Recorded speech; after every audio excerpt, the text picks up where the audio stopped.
Hello friend, তোমরা সবাই কেমন আছো? আশা করি তোমরা সবাই খুব ভালো আছো আর আমিও খুব ভালো আছি। তো তোমরা সবাই দেখতে থাকো।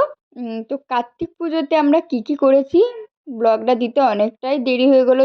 সো সরি তার জন্য বন্ধুরা। আমার এত ব্যস্ততার কারণে আমি সত্যি আর ব্লগগুলো করছি, কিন্তু তোমাদের সাথে শেয়ার করতে সত্যিই ভুলে যাচ্ছি। তো যাই হোক, তোমরা প্লিজ দেখে নাও তো আমরা সারাদিন কী কী করলাম। তো প্রথমে তো চেরিসোনার সাথে দুষ্টুমি তো করছিলাম, আর সে ফোন খুললেই কিন্তু আমার কাছকে চলে আসে, মানে যেই ফোন অন করে তো তার কাছকে সে চলে আসে। তো আজকে কার্তিক পুজো, তো কার্তিক পুজোতে যে বাচ্চাগুলো আসবে তাদেরকে প্রত্যেককে একটা করে পুতুল দেওয়া হবে। তো চেরি তো পুতুল তো দেখেই ফেলেছে, তার সব পুতুল অর্ধেক পুতুল তো সে খুলে দিয়েছে। তো যে যেটা নিতে চেয়েছে, মানে তার যেটা পছন্দ সে সেটা নিয়েছে। আর সবচেয়ে বড় পুতুল হচ্ছে আমাদের চেরি সোনা। তো এই দেখো এতগুলো পুতুল, আরও যদি লাগে তখন আরও নিয়ে আসা হবে। তো আমি তো স্নান টান করে ফ্রেশ হয়ে গেছি, তাহলে চলো দেখি চেরি কী করছে।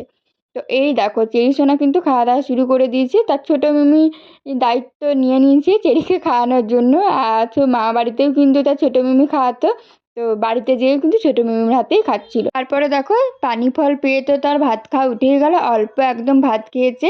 যদিও তার নিরামিষ খেতে পছন্দ নয়, সে মাছ ভাত খেতে বেশি ভালোবাসে। তো সে খেলোই না, অল্প কম খেয়েছে, এখানে পানি ফল খাচ্ছিল। আর আমরা উপরে খাওয়া দাওয়া করতে বসে পড়বো। আর এই দিকে দেখো, আমি বহুদিন পরে দিদিকে দেখলাম এরকম শাড়ি পরতে। যদিও আজকে পুজো, তাহলে দিদি একটু স্নান টান করে একটা শাড়ি পরে নিয়েছে। পুজোর দিনে শাড়ি না পরলে সত্যিই একদম মানায় না। তো যাই হোক, এরপরে আমরা খেতে বসে পড়বো। আর দিদি তো খাবে না, কার্তিক পুজো বলে কথা, উপোস। তো যাই হোক, আমরা কি দিয়ে ভাত খেলাম দেখো, ভাত, নকশা বড়ি ভাজা, কুমড়ো ভাজা, বাঁধাকপির তরকারি, কুমড়োর তরকারি তরকারি না, একটা কি কুমড়োর ধোকা না কি একটা ছিল, তারপরে ডাল ছিল, টক ছিল, আরও অনেক কিছু ছিল যেগুলো আমি খাইনি, অনেক কিছুই, অনেক কিছু রান্না করেছিল। তারপরে আমি খাওয়া দাওয়া করে চলে এসেছিলাম। বিকেল কটা বাজে, তখন 3টের সময় আমরা এসেছি। তা আমি সব কিছু রেডি করে দিয়ে গেছি 6টার সময়। তো এই দিকে দেখো নকশাটা করেছিলাম, তো নকশাটা কেমন হয়েছে অবশ্যই কিন্তু কমেন্টে জানিও বন্ধুরা। তো আমি যা এঁকে দিয়েছিলাম, ভরাটটা কিন্তু বোনই করেছে। আর জাস্ট ফলস ফুল দিয়ে একটু সিম্পলভাবে সাজিয়েছিলাম, খুব একটা ভালো লাগছিল না। অনেক কিছু অর্ডার দিয়েছিল দিদি, কিন্তু আসেনি সবগুলো। তো সেই জন্য একটু সিম্পল সিম্পল লাগছিল। আর এদিকে দেখো আমাদের কার্তিকও কিন্তু চলে এসেছে। তো কেমন লাগলো কিন্তু জানিও। আর এই দিকে দেখো এসে দেখছি যে চেরিসোনা আলতা পরছিল, দিদিভাই তাকে আলতা পরিয়ে দিচ্ছিল। কি মিষ্টি লাগছিল দেখতে, বাচ্চাদেরকে আলতা পরলে সত্যিই খুব সুন্দর লাগে। যদিও আমি ভিডিওটা অন করেছি, যখন বন্ধ করেছি সে বলছে না মিমি দেখাও দেখাও, আমি আলতা পরছি, এই দেখো ফোনটা হাতে টেনে নিল। তো যাই হোক, তারপরে আমরা সবাই মিলে গল্প করতে বসেছিলাম যে কখন ঠাকুরমশাই আসবে। তো ঠাকুরমশাইকে ফোন করেছিল, বললো যে নাকি 9:30টার সময় আসবে।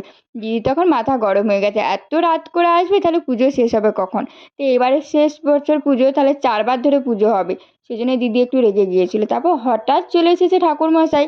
তো এইদিকে দেখো দিদিকে তাড়াহুড়ো করে আমরা রেডি করে দিচ্ছিলাম, মানে এত তাড়াহুড়ো করে রেডি করেছি, মনের মতো তো কিছু করতেই পারিনি। দিদি বাড়ি গেলে সবসময় এরকম তাড়াহুড়ো করেই আমাকে রেডি করতে হয়। এইদিকে দেখো আমি শাড়ি পরিয়ে দিচ্ছিলাম, বোন কানের পরিয়ে দিচ্ছিল, এরকম করে সবাই মিলে আমরা করেছি। তো যাই হোক, খুব তাড়াতাড়িভাবে রেডি করে দিয়েছিলাম। তারপরে আমরা রেডি হয়ে চলে এসেছিলাম নিচে।